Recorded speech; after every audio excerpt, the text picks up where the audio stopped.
Today's Te Ohanga Māori column is written by Barry Suter, and Barry's joining us from Gisborne. Hi, Barry. Morning.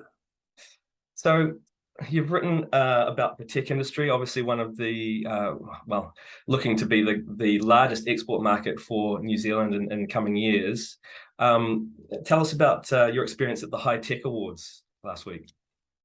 Yeah, I hadn't been for 3 years, so I think the High Tech Awards just resumed last year. And so, we sort of, not having attended the one last year, I couldn't make a comparison, but it feels for me that the energy and momentum has changed. I've certainly noticed the demographics. Being away for 3 years and then sitting on a table with people, 20 years younger than yourself, or probably 30 in my case, really gives you hope as a New Zealander. And certainly as a Māori, I was sitting on the New Zealand Trade and Enterprise table, sponsored by the investment team. So a big shout out to Rangiriri Nui, the Director of Māori Investment at New Zealand Trade and Enterprise. I actually worked at New Zealand Trade and Enterprise years ago, and so to see the kind of capability and the big lift in cultural competence that these new young breed of really savvy investment people are bringing to the game to support New Zealand companies is really inspiring. That said, I mean, you pointed out in the column that there's, I suppose, there's some support, but is there enough support for the tech sector and particularly for Māori? Yeah, that stat that I put in there, I think it's 0.068% or something like that, is really, I'm posing questions. So I'm not here to necessarily criticize anybody and the government, but it's about asking questions that I'm not. And I'm sure there's an answer, and I suggest in there that coming out of post-COVID, where we've spent billions to try and keep the country in work and that sort of thing, is that understandable and admirable. But when you look at what other countries per capita invest in sectors, then that's what I didn't do in the article, but I'm asking that question, that is 0.068% per annum, the kind of investment you would make into an industry that ultimately would lead this country in terms of our growth and the returns that then drive society. Sure.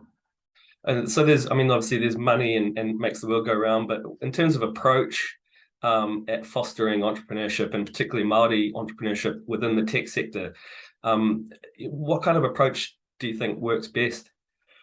Well, if we think about the spectrum, or some people might call it a value chain of entrepreneurship, then you've got education starting at 5 years old down at one end of the spectrum, and then at the other end you've got 50-year-old entrepreneurs scaling in international markets, and then all along that spectrum is touch points that then should have investment, but relative to the scale.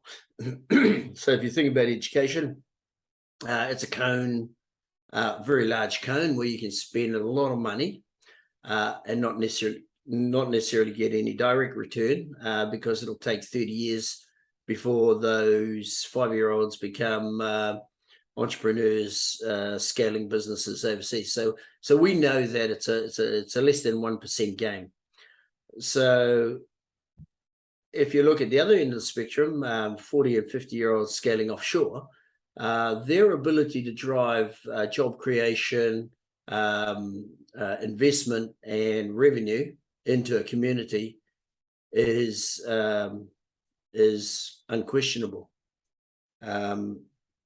You don't need to look very far to see the example of what the average SME in New Zealand exporting generates, in terms of, at a minimum, they're 5 staff, but very quickly up to 20 staff in less than a few years. So that kind of impact is much more proximate and much more powerful from an investment point of view. But I feel that there's a sentiment, if you think about who are the kind of people that make the political decisions, they tend not to be people who have actually built tech companies to go international.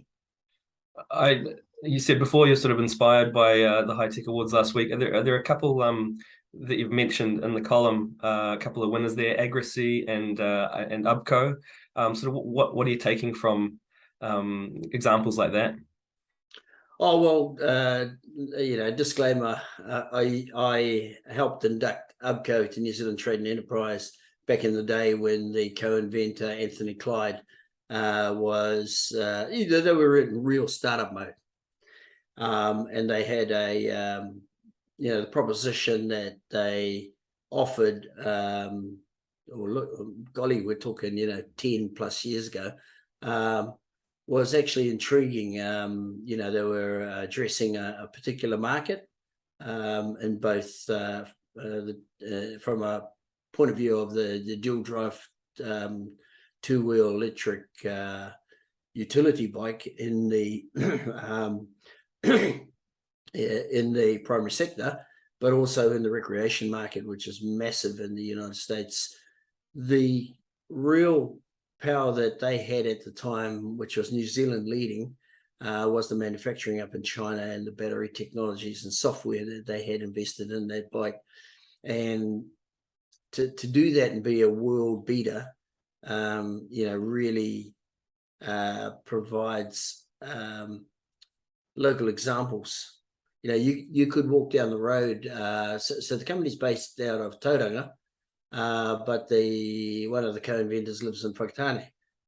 You could see him in a cafe, and it's that old adage of, and he's a really unassuming guy, was Anthony Clyde, and he's the Māori.